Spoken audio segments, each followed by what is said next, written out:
Welcome back to Backward Point. This is a cricket podcast. My name is Bashar, and with me, as always, is my brother and co-host. And undefeated in the last 5 ODIs, Nazar Sayed. You're saying as if you're the one that's playing. Am I not? Like, Pakistan is representing Pakistanis all over the world. So if Pakistan is undefeated in the last 5 ODIs and 8 wins in the last 13 ODIs, something like that, then I take credit. What do you mean? FYI, my boy's birthday is 14th August. You know that. One more day ahead, and I would have disowned him. And you know One more something? day. FYI, Irfan Janejo's birthday is 6th September, which is Defense Day. Damn. So, like, So we got the Pull up on your country leg and the agency. defense. bro, pull up on you like it. This is also the first time we're on camera with mic flags. So please go ahead and try and Clip us. clip us. We have credits here. Shout out to Amin Rizvi and his company for making these mic flags for us. If you're doing shout outs, can I just quickly shout out your boy Hassam and my boy Hassam now? Yeah. He gave me a quick haircut last night when I needed one. And otherwise, I was looking like one of those, you know how Indians call Pakistanis Atangwadis? I was looking like one of those. Nice. And I, full respect to Hassam to showing up and doing that. Shout outs. Let's get into the match. Before that, how was Chicago? Chicago was Fans good. want to know, man. Fans want to know. Pakistan India game, and we're doing it remotely through Riverside. Where were you? How was your trip? Quick 30 seconds. Let's go. Man, it was hectic. Yeah. So I was on a trip with the boys in Chicago, and when I was planning the trip, I first checked Pakistan's schedule, and I realized that the India versus Pakistan match is on that weekend that I'm going. Exactly. And it was just so stressful because traveling from Toronto to Chicago, it's like 8 hours, and then the game's at 5:30 in the morning. You're driving. You got to wake up in the morning. You got to watch the match in order to speak on the podcast. And then just watching the match to recording the podcast, super hectic. Yeah. On Did you first time feel like the podcast has become a job? Yeah, but it's a fun thing to do, Yeah. right? Like it's fun, but also I want to be informed. I want to be knowledgeable about the Yeah. match. So you just can't just sit here and be like, okay, I read this stuff off Cricinfo. This is what I think. You had to watch that spell from SHAHEEN in order to really speak about it. But again, it's fun. We've been doing it for fun, but now we have an audience, so there is a bit of added pressure. Because the more people that are watching, the more criticism, the more critique, and the more people get stringent on every single thing you say. Yeah, you have to be a lot more accurate than, if we were just talking off the cuff on our dinner table. Like, you have to know your facts. You have to know how certain players' names are performed. Certain players' names are pronounced.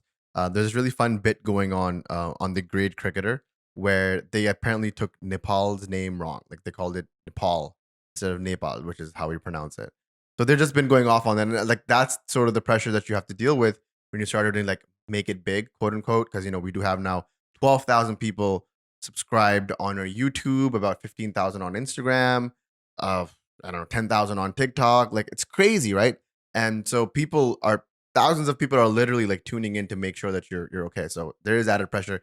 That's why one of the things that people kind of buzz us off on is why our episodes are a little bit late. Like, the game ended about 10 hours ago, and our episode is just getting like recorded and it's going to come out in the next few hours.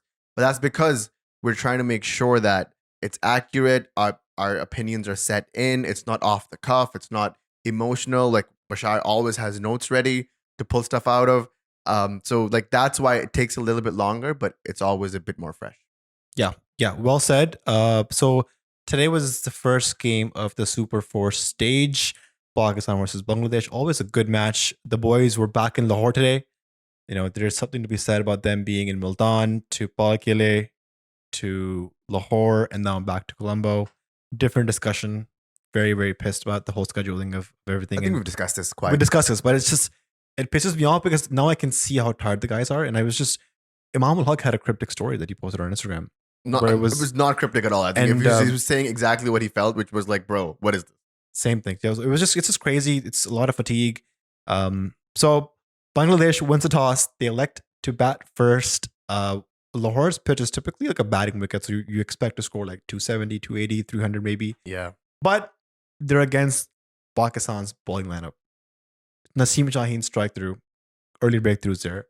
HARIS comes in, provides us with another early breakthrough, which is his 50th ODI wicket. He joins an elite list of becoming the fourth fastest to that milestone from Pakistan. Now, the reason why I say it's an elite list is because it's Hassan Ali, I believe it's Shaheen Afridi, Waqar Younis, and then Haris Rove. Fakhar Zaman and Haris were tied for 27 games. Yeah. So that's a good list to be on if you're starting off as a cricketer.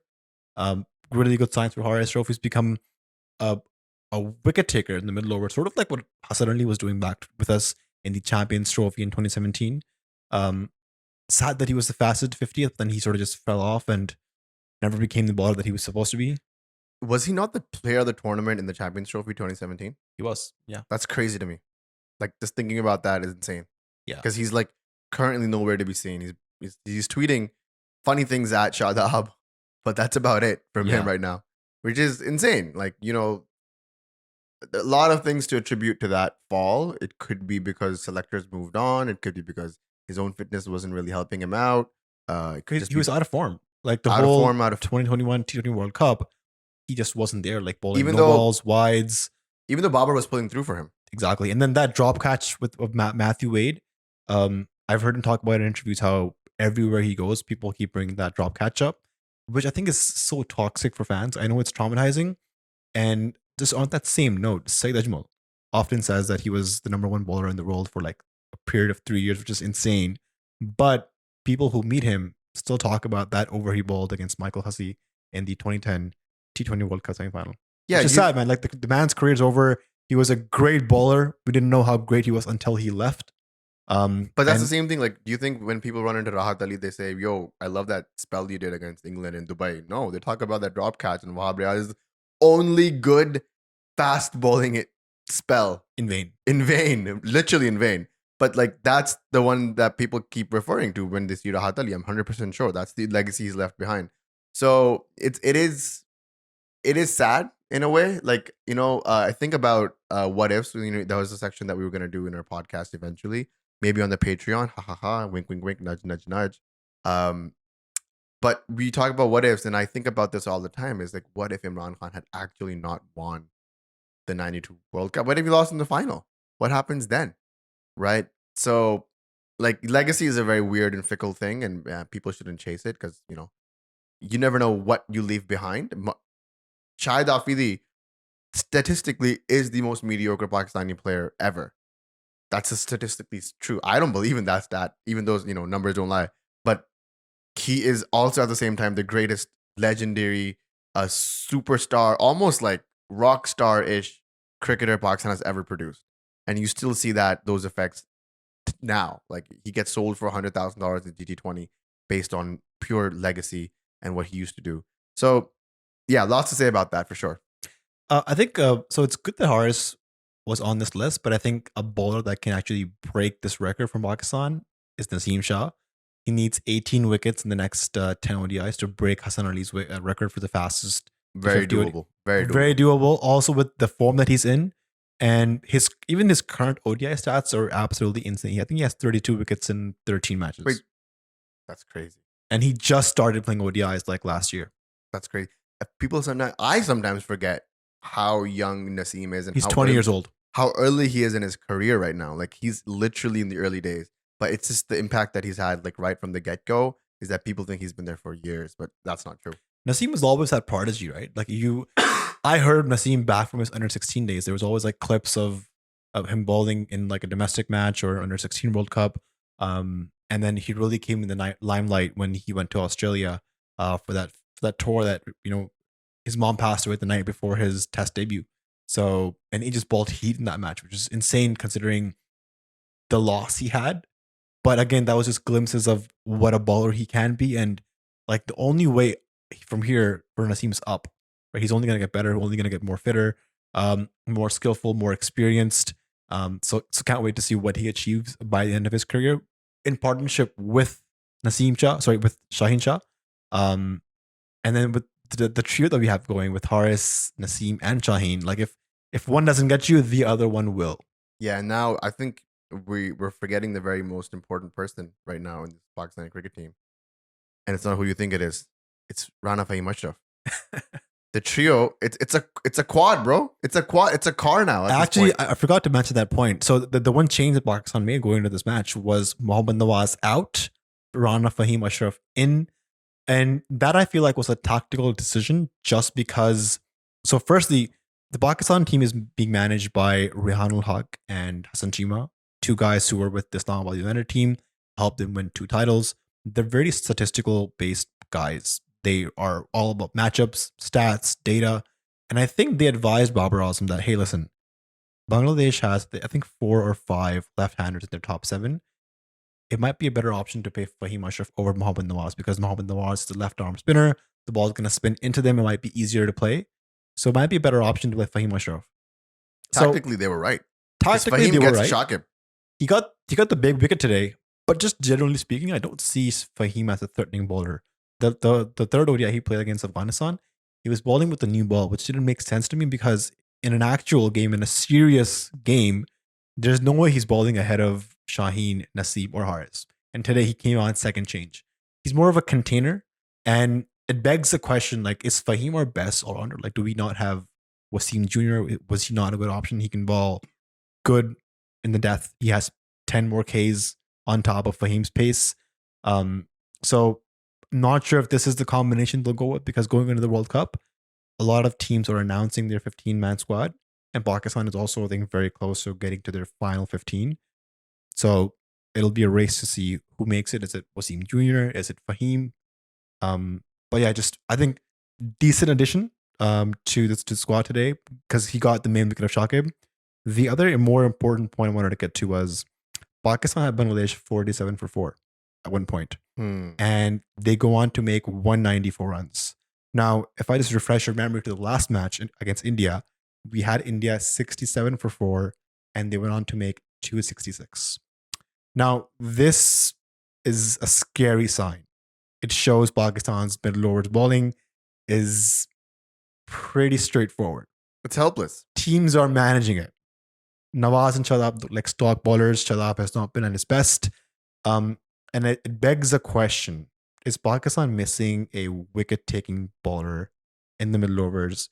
Maybe in the face of an Abrar Ahmed. But what I'm also concerned about is like, okay, Shadab and Nawaz are stock bowlers, but Shadab has never been this bad. Like, he is dropping his length, he's giving it short, he's giving it like right in, like super full. The ball, he's not letting the ball turn, and full tosses in the game against India. Like, okay, it was another thing to say that Shadab is bowling great, but they're just managing him well. That's not the case. So Shadab is not playing to his full potential for some reason. I don't know. Maybe it's in his head. Maybe he's trying too hard. There's something going on with Shadab, which is letting him bowl very mediocre. Like, I'm genuinely surprised at some of the balls that he's bowling, and he's getting whipped. Like, Mushfiqur Rahim had no like mercy for Shadab. Like, if the ball was in his slot, it was a little bit short. He was pulling it back. He was going for the 4 over They swept him a lot as well. Lots of sweeps. He just didn't have any answer for that, and that's shocking to me because there were you forget Shadab was the bowler who in the Champions Trophy final against India had the galls to go to Sarfraz and be like, this ball hit the pad first, go for a review. Even when Sarfraz was like shaky about it. And he got you UV. That's the type of confidence he has, right? But he just seems lackluster. Like, there's no way they're dropping Shadab. Like, Shadab is not being dropped. But I don't know. Somebody needs to talk to him, set him aside, give him a good like pep talk. Mickey Arthur, Bobby, whoever has to do that. Somebody has to go and speak to him because he is the VC. Yeah, I was gonna say he's the most senior player after Babar. Maybe not in terms of experience, but I'm talking about in terms of maturity, in terms of status in the team. So he needs to be in his A game in order to sort of bring out the best out of everyone. And yeah, we understand that Shadab is an all-rounder. You know, he's going to get to 8 to 10 overs in the middle, and then he's going to come to bat. He's getting spanked 8 to 10 overs in the middle. But he hasn't gotten a chance to bat since Nepal. Not even actually Afghanistan last time, right? He hasn't batted in this Asia Cup at all. He did, yeah. He played I think 3 balls against Nepal, yeah, where he scooped 1 ball, then got bowled. And so in terms of confidence, what I'm trying to say is he's playing half of his game and is getting whipped at it, and his confidence is very low because he doesn't come back to bat because the top order is doing so well, or it gets rained out that he doesn't have time to redeem himself. And that frustration is showing in his bowling. He needs to step down, not step down as in like get out of the team, but calm down, I guess. Relax, take a step back, read the situation, and just go for the basics. Give me a good leg spin, leg break bowl. That's it. That's all I want from him. So either he's not in form, maybe I hope not. He's carrying an injury because he does not look up to Shadab standards. And this is very concerning because I think the Pakistan pace trio is taking a lot of the burden of taking wickets and bowling fast, and it's just natural that they're not going to step up every single match. It's just not humanly possible. So, like, imagine a game where Naseem, Shaheen are going for runs, Haris is maybe getting 1 or 2 wickets, and on top of that, Shadab and Nawaz are not informed. So you're gonna get whipped for 350. It's going to be 350, easy 350. And yeah, and then I wanted to come to the next part where we were just talking about Fakhar's form, but we even saw FT ball a few overs. So FT looked good. Last game, I think like Agha Salman Agha was our 5th bowler. And in this game, we have FT bowling 5 overs, 20 runs, 1 wicket. You know what? I love the fact that Babar has those options to go to. Like we're talking about quote unquote stock bowlers, fine, whatever. But we have so many of them. Like, okay, you get the first 3 bowlers get 30 each, right? 10 each, 30 overs there. The last 20 you can play around with. You have 4 bowlers who can bowl you 20 in the last, whenever you need them. You got Ifti, you got Salman Ali Agha, you got Faheem Ashraf, and you got Shadab. Whoever is having a bad day can be recouped for. That is an asset for Babar Azam. Like we were just talking about, let's say if the top 3 don't perform one game, they get whipped. We got 4 more bowlers that can step up, who may have a day, who can stop runs. Ifti is very economical, right? Salman Ali Agha is also very economical. Today he had a rough day, got shot for 11 in the first over, the only over that he bowled. But when he needs to be, he can be economical. Shady on a good day will give you wickets. Even if he goes for 40 in 8, he'll give you a couple, right? That's what you need. That's what we wanted from Haris as well. So to be Babar Azam right now is a blessing. I mean, to be Babar Azam anyways is a blessing, but to be Babar Azam with these bowling options, I think you have a lot of variety. It's just the way that he wants to use them. Yeah. And then Pakistan was chasing 194 because Naseem Shah, Haris Strofe came back, took some wickets. There was also an injury scare for Naseem Shah. He was diving to stop a ball, and it felt like he almost injured his shoulder. He wasn't moving. He was very scary. He was on the boundary pad, not moving, and that was scary. Because again, we're talking about like who is in the backup for Pakistan. Like if any one of these 3 bowlers, God forbid, get injured, who do we have as a like for like replacement? You do not have anybody who even comes close. Or do you have Dahani? Maybe you have Hasnain.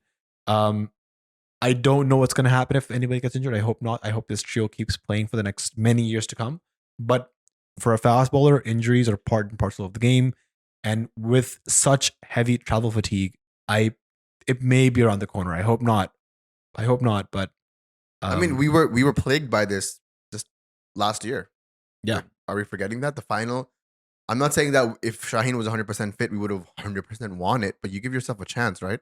But just the way our Pakistan fast bowlers, this is revolutionizing that the way that they throw around their bodies when they're fielding. Exactly how Shaheen got injured when he got injured the first time in Sri Lanka in the Test series. Exactly how he got re-injured in the final against England.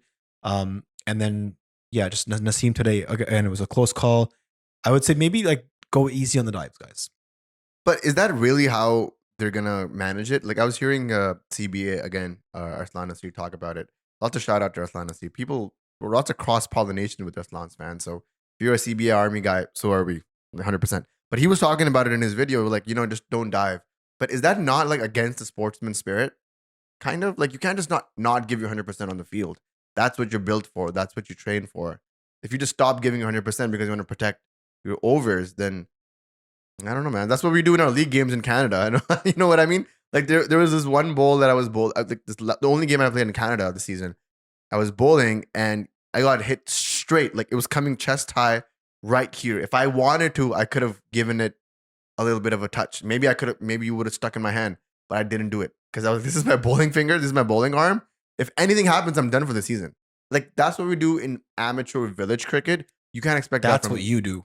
I have a broken pinky because I was taking a catch on the boundary. And I went for the catch. That's crazy. Give you 100%, guys. I mean, that's what happens. You're a pure example of giving too much for a small cause. Like if Naseem gets injured during a Super 4 Pakistan Bangladesh game in Lahore, is it worth it? Yeah. So I mean, because the consequences are you're out of the World Cup. You're out of the World Cup. In Pakistan team, the country is without their main strike bowler. So there is a cost to pay when you are making these dives. I would just say give it you 100%. Don't give it you 110%. Because these That's- guys are like diving and flying around, man. That's a very good way to put it. Give your 100%, but don't give your 110%. I like that. I Yeah. like that. Try your best, but just, it's okay if it goes away. Going Take the wicket in the next over. That's it. going next to the chase. Pakistan was chasing 194. Fakhar Zaman has a good start. Scores 20. Out again. This is his eighth innings after the century scored against New Zealand, where he has not scored a 50.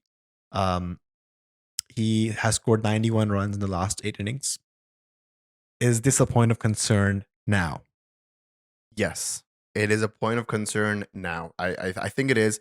8 innings is a long time without not even a 40 score, I believe. Like 33 is his highest. 33 is his highest. And even that 33 we're talking about was shaky. It was a shaky 33. Was it against Nepal? I think so. Maybe against Afghanistan. One of the two. Shaky 33. Wasn't look. He was still not looking his best. It's the similar thing that I was talking about Shadab previously. Is the same thing that's probably happening with Fakhar. He needs a talking to, but not like the way that I'm talking. Like not a strict talking to. Like it needs to be sat down. Whatever pressures he's feeling, whatever thoughts he's having, relieved of those burdens, and let him go freely into the fray. 8 innings is a long time, and the thing with the bad form is that bad form stocks up, right? It doesn't just go away.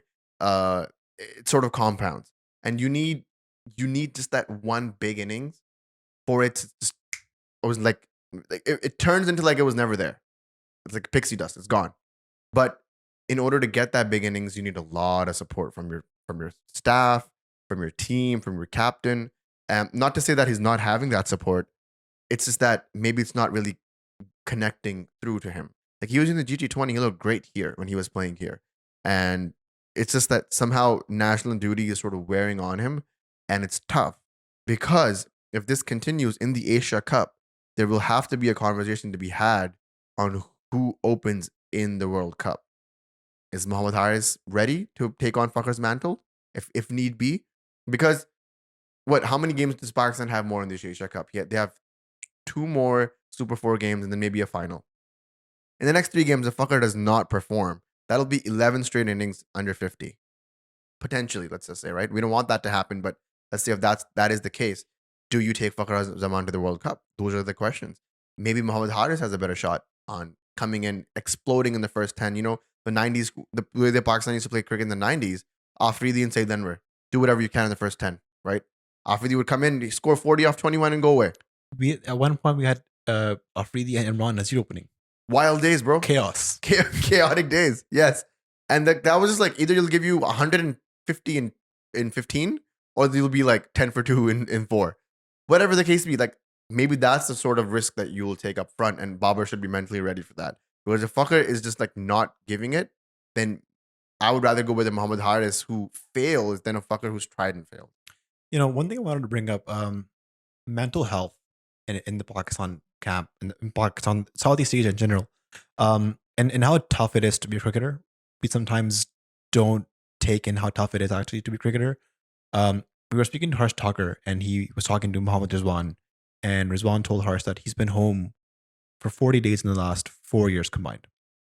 So constantly traveling away from home, away from family, hotel life, right? Just on flights, skipping time zones, living out of a suitcase. Yeah, it's crazy. And if you look at Fakhar's last couple of months, he was here in Canada, the GT20 for a full month almost. Yeah, and then he flew directly to the LPL, Sri Lanka, and then he's been traveling back and forth for the Pakistan team, a series against Afghanistan, Pakistan camp, and then just going to Sri Lanka and Pakistan back and forth because of the traveling. So it's definitely not easy. But I think Fakhar is the kind of player who you need to continue to back. Fakhar Zaman is the only Pakistan player who has 3 scores of 150 plus in ODIs. So you know when he gets going, he's going to go big. And he's going to play innings such that he's going to put the match to one side. That's true. But when is that innings going to come? Is it going to come against India? Because against India, if that innings that we're talking about that is bound to come, the law of averages states that it has to come now. Like at any point, next 3 innings it could be in the Asia Cup, right? Maybe he has a bust Super Fours, goes into the final of the Asia Cup, scores a century. We don't know. Let's discover the scenario where he does go flop the next 3 innings and he's going out 11 innings with no 50 plus scores. just getting out cheaply, not really capitalizing on his starts. What do you do? Do you put Abdullah Shafiq because he's the backup opener? Do you put Abdullah Shafiq in the World Cup squad in the playing 11 against Sri Lanka and Australia? I put him with Haris. I just said so. Or you want to have Haris open? I want to have Haris. Is he not an opener? He opens, right? But in ODIs, we've been trying him at middle order, and I think Abdullah Shafiq is a proper opener batsman who we have as a backup for the openers. But Mohammad Haris opens otherwise. Technically not. What was he doing in the emerging Asia Cup? Was he opening? No, middle order. Was he middle order? Yeah, okay, number so 4 or that 5. changes things. I thought he was opening because he opens for Zalmi. He opens for Zalmi, and he opens for every single league that he plays with. Except for the Pakistan team, because Babar and Rizwan open. That's a whole other conversation, and I see the spite in your voice. I don't appreciate it. So we'll have that later on. But but he opens for, like, in GT20 he was opening for Surrey Jaguars. Even in LPL he was opening. So he can open, but I guess you're saying in ODI long formats he doesn't do that. He's more of a middle, second, third down. Yeah. Okay, then yeah, Abdullah Shafiq, 100%. He'll be great in India if it comes to that. But I want to back up a little bit. There's 3 games left in the Asia Cup, right? Yeah. Barring no weather, no rain. There's 3 games left, and I do believe in the next 3 games, Fakhar Zaman is going to show up. That might be a strong 50, a 70, 80, whatever. Might be a good solid 100 against Sri Lanka, India. You never know, right? If that's the case, then there's no point in asking, no point in even debating. Fakhar is going to the World Cup, and he should go to the World Cup, right? But here's another scenario. There's a lot of rain coming up in the next couple of weeks in Colombo, especially. This is the form that Fakhar is in, and he gets all the games to get rained out, which is literally a possibility. I'm not being hyperbolic or anything. All of the games get rained out. Fakhar doesn't get a chance to even show himself, because maybe we don't know. Maybe he was going to be exceptional against India and the 266 chase a couple of days ago. We don't know that. But if that's the case, then there's still a question mark. Do we still take him to the World Cup? I think just because of the performance that he's been given in the last 4 years, 5 years, I would say ever since he debuted for Pakistan in the Champions Trophy, he deserves to be in the playing 11. He deserves to be in squad. He's the kind of player where you have to just keep persisting. It is a bit of scary thinking looking back at the 2019 World Cup. Fakhar played all the matches. Top score was, I believe, 44. And he never really got going any of the matches. The good thing is we have Imam and Babar in the middle order to sort of, make up for Fakhar not showing up. Rizwan looks great. Rizwan looks in great form. But I just don't hope. I hope that doesn't happen this time. Like, I hope Fakhar does find his groove. It's also because, like, the pitches that he's playing in these aren't the most helpful pitches. Like, I feel like Fakhar likes to play on, like, hard bouncy pitches where the ball comes onto the bat easy, where he can play through the line, play his shots. It's also like the more he's played internationally, the more teams have figured out where to ball to him. Like, it's always that, like, fourth stump line going across the angle where he tends to nick it or play dot balls. Don't give him width, and he won't be able to pull you or smack you in the offside. So as a cricketer, you have to keep upgrading yourself, keep working on your weaknesses. So I hope Fakhar does come back, because he's a critical part of this Pakistan team. And just thinking about it, like, Fakhar is not in form, Shadab is not at his bowling best, and we are still winning matches. So imagine when these 2 guys come in form and Pakistan actually starts peaking. That would be a dangerous Pakistan team. I also think, like, Fakhar, if you look at the way that he's gotten out in the past 8 innings, maybe 2 or 3 of those innings he really got a good ball and he just didn't know what to do with it. But most of those innings, he was just throwing his wicket away, man. Slashing at balls that are going way off, smacking it straight up, top edges. Like, a lot of these wickets he could have restrained himself from, especially now that he's been in the squad for about, 5-6 years now. Like, he should But know. that won't be Fakhar then. No, but, like, you still got... That's like saying, Afridi, please go and take the singles and doubles and block the ball. But you know what? When he used to do that, he used to be a lethal player. I was watching some of the early 2000 Pakistan matches, and when Afridi used to play sensibly, and there are innings when he played sensibly, bro, he had a solid punchy cover drive. Like, he could bisect fielders, and there's nothing wrong with that. If Fakhar comes in and with that attitude, that, you know what, I'm gonna stay, because he's playing. Even today, he played 30 balls for 20, right? I don't mind 30 balls for 20, but then turn those 30 balls to 20 into 60 balls to 50, 80 balls to 100. Give me that. That's what Babar does, pacing his innings, right? I feel like before Fakhar can really pace his innings, he throws his wicket away. And that's where I think the mental fortitude comes in, which you were talking about, the mental health situation. We were talking to Azam Khan about this, and Azam gets bullied a lot on social media, on just in person as well. When he's playing for XYZ team, he gets bullied a lot. There is no infrastructure in place in the PCB for that kind of handling that kind of pressure. If Babar, Azam Khan's therapist is Sarfraz Ahmed. I mean, he's a great therapist, but like he's not certified. You know, there needs to be somebody. But this is a longer message, it's longer podcast. But PCB having a, not just PCB, I would say like the ICC sort of mandating this would be nice, because ICC mandates physiotherapists, right? You get hit in the head in the ball, the match stops so that you get a concussion test. What about mental health, bro? That thing is, it's true. Like that stuff really affects cricketers, especially when they're in these modern day cricket, which is just hectic. It's gruesome. It's over and over and over again.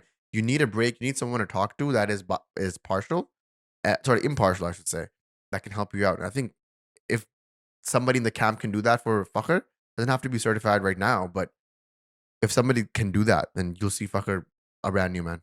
We've seen Ben Stokes take a break from cricket because of his mental health. We've seen Virat Kohli. Glenn Maxwell took a break. Virat Kohli took a break. He was just talking about this. He took a break from cricket. He said, I didn't not touch a bat for 30 days straight.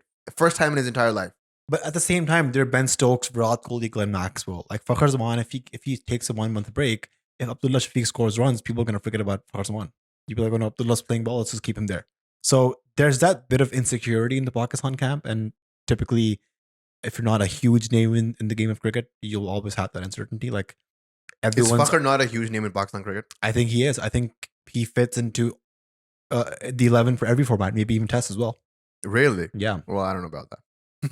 I think this is getting a bit too long. Let's move on to Pakistan Sheikh. So Fakhar gets out early.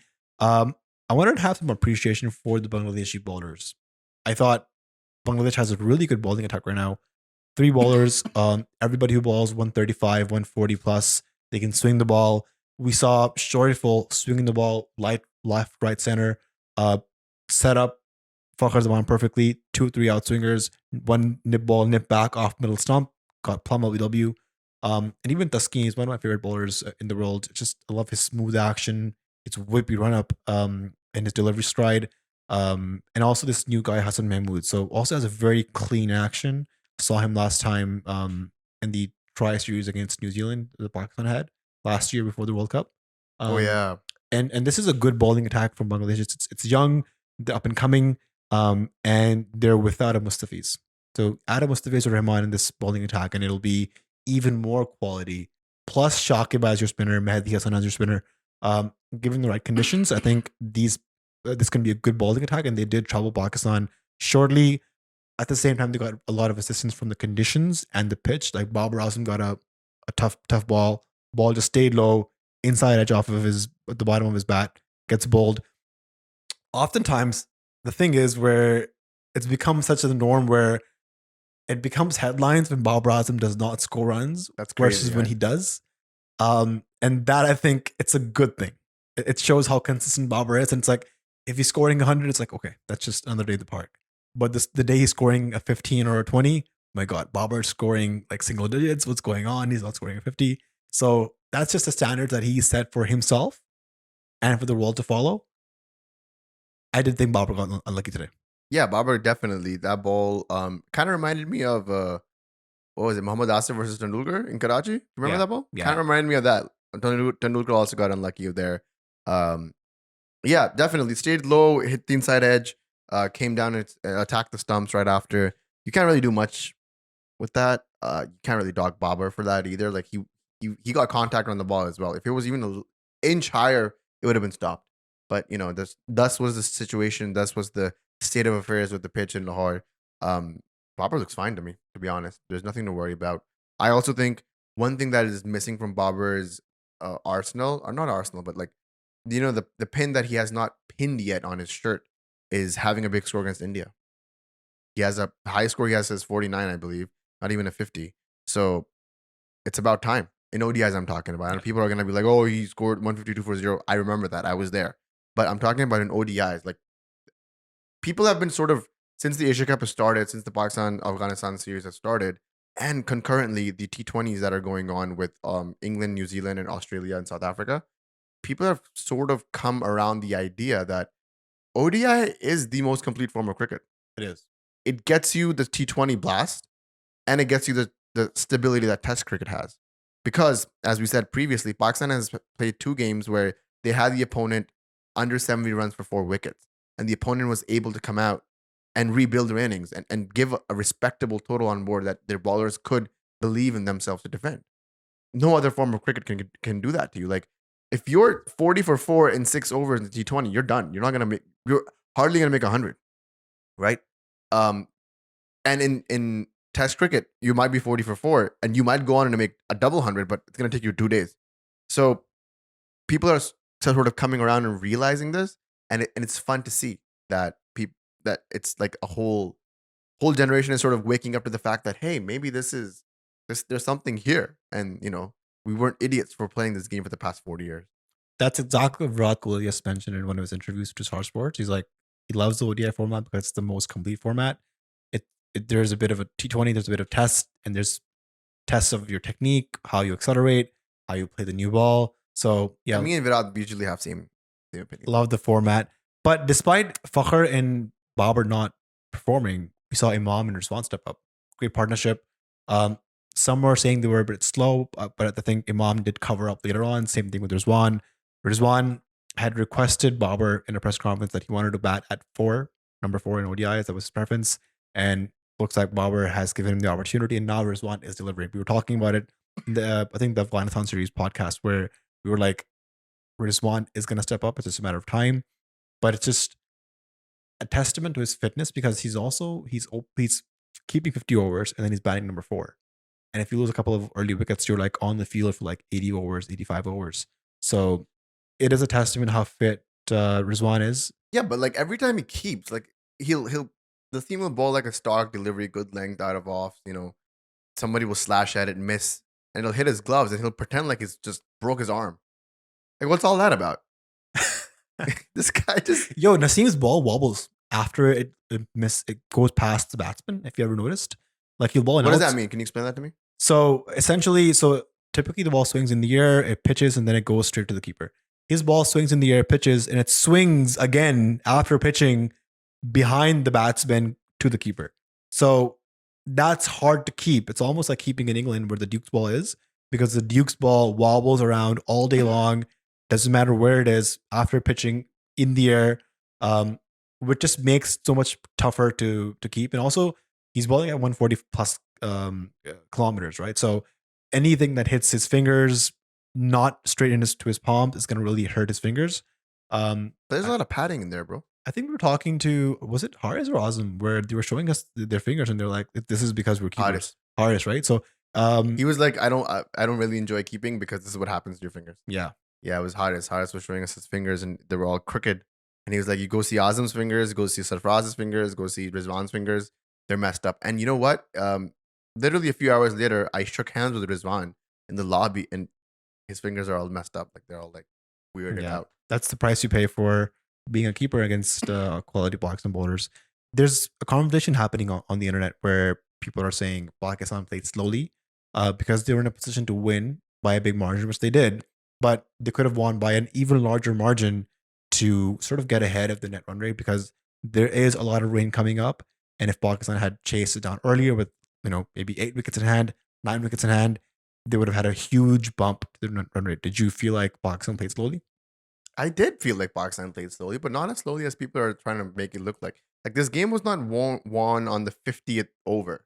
It was won on like the 38th over. So what are we really picking at nuts here? And the run rate right now Pakistan has is plus 1.5, which is great. Like, yeah, Pakistan had a plus 4 net run rate in the group stages because they beat New Zealand. They beat Nepal by 238 runs. That's not going to happen all the time. Bangladesh is a formidable side. People keep, especially Pakistanis, because we've sort of beaten Bangladesh in situations where Bangladesh should have won, and we sort of snatched a victory from their jaws.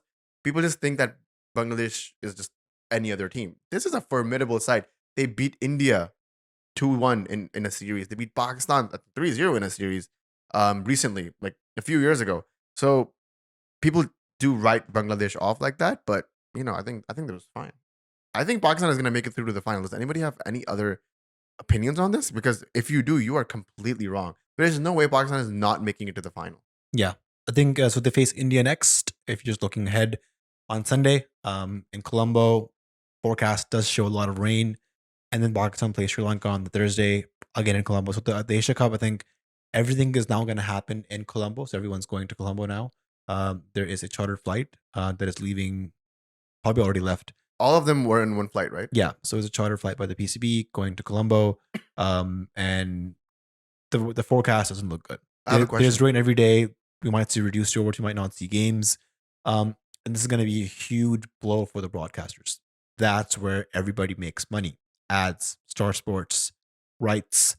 Yari Sports informed me that it's 30 lakh rupees for 30 seconds of ad space. Yeah.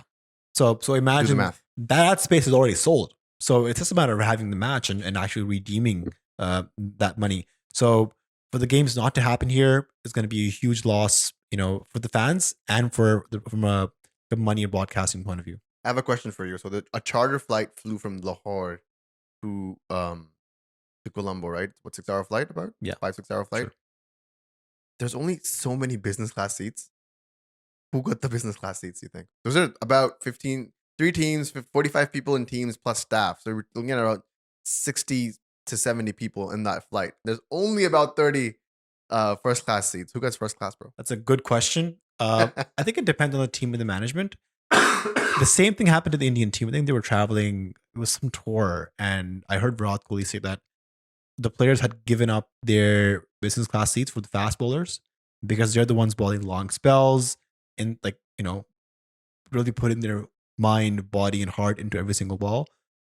So I think they gave their business class seats to Ishant Sharma, Bhuvneshwar Kumar, Mohammad Shami, so they can have more relaxing time on the flight. So I'm not sure if Pakistan will do the same. I would have given my business class seat to somebody like a Shaheen or a Haris. Bro, get some rest.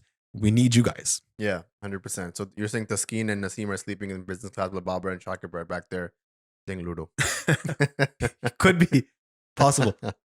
Anything else before we wrap this one up? I think we should actually, because we're in the Super Fours now, we should sort of talk about the whole Sri Lanka Afghanistan thing a little bit in the last game. Yeah, crazy. We watched the last few overs, and I think there was a miscommunication on the part of the Afghanistan data team. They weren't able to relay the information that despite Mujib getting out, they could have still been able to chase. So I have a question on that. Shouldn't the match referees be the ones to inform you on all possible situations? Or is it the team's headache to figure that out? It's tough to say. I think Duckworth Lewis is something that the match referee informs you of. This data thing is more like a run rate kind of thing. So teams can hypothetically be like, okay, if we have this many runs and this many overs for this many wickets, what would be our net run rate? We heard everything on the commentary where they showed us literally a visual of how many runs they need off how many balls for their run rate to go ahead of Sri Lanka and qualify.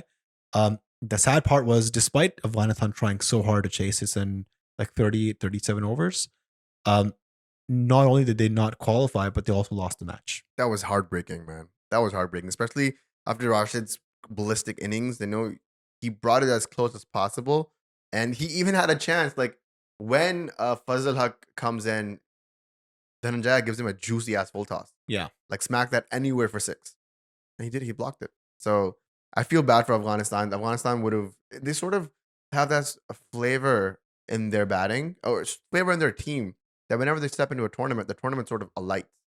It was so much fun seeing Afghanistan in the 2019 World Cup because they had some really good close games against India, against Pakistan. It was just fun to watch them play. And even the last Asia Cup was fun because of them being in the Super 4. So, tough. I want to say one thing here. Just because the ACC can have more India-Pakistan matches, they've made the groups in a weird way. Ideally, this would have been 6 teams, all in one group. Everybody faces each other once. Top 4 teams can play playoffs. That, I think, is a reasonable format.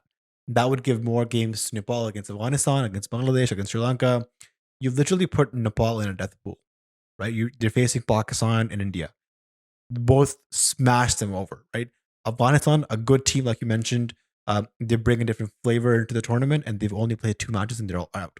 I would like what you just said better. Like, give me a top 6, right? If we were to restructure the Asia Cup, this is how we would do it. 6 teams, 1 group, 1 pool. Everybody plays everybody. Top 4 goes into the playoffs. Give me a semifinal. Give me a final. That makes sense, doesn't it?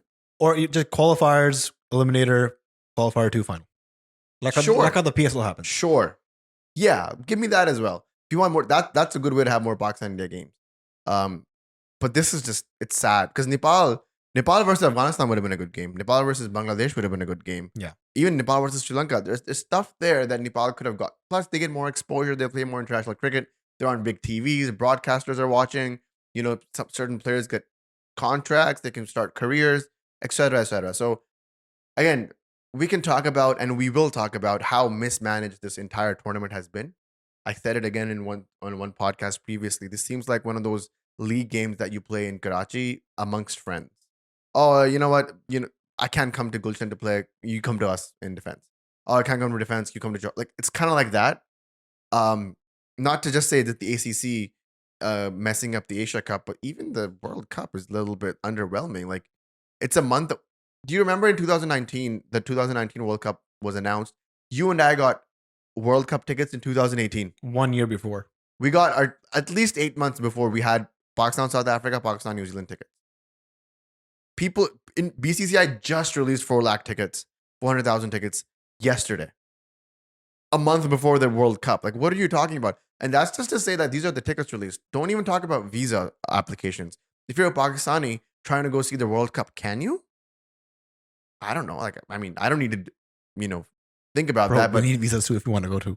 Do you really? I think Canadian citizens need visas. They have this dual citizenship thing where Indians can only hold 1 passport.